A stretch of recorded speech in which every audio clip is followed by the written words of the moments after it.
বিশ্বকাপ ফুটবল বাছাই পর্বে দক্ষিণ আমেরিকা অঞ্চলে আজ রাতে মাঠে নামছে বর্তমান বিশ্ব চ্যাম্পিয়ন আর্জেন্টিনা ও কলম্বিয়া। বাংলাদেশ সময় দিবাগত রাত 2:30টায় শুরু হবে ম্যাচটি।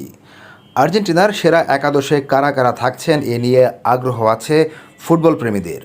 আর আগ্রহ বেশি থাকার কারণ হচ্ছে আর্জেন্টিনার দুই ফুটবলার ম্যাক অ্যালিস্টার ও নিকোলাস গঞ্জালেস পড়েছেন ইনজুরিতে। কলম্বিয়ার বিপক্ষে আজকের ম্যাচের সেরা একাদশ কেমন হতে পারে আর্জেন্টিনার? ম্যাক অ্যালিস্টার ও নিকোলাস গঞ্জালেস দুজনেই ইনজুরিতে থাকলেও দলের সাথে অনুশীলন করেছেন।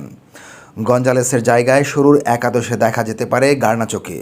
আর্জেন্টিনার সেরা একাদশ হতে পারে এরকম: এমিলিয়ানো মার্টিনেজ, নাহুয়েল মোলিনা অথবা Gonzalo Montiel, Cristian Romero, Nicolas Otamendi, Lisandro Martinez, Rodrigo De Paul, Enzo Fernandez, Mac Allister, Nicolas Gonzalez অথবা গার্নাচো, জুলিয়ান আলভারেস ও লাউতারো মার্টিনেজ।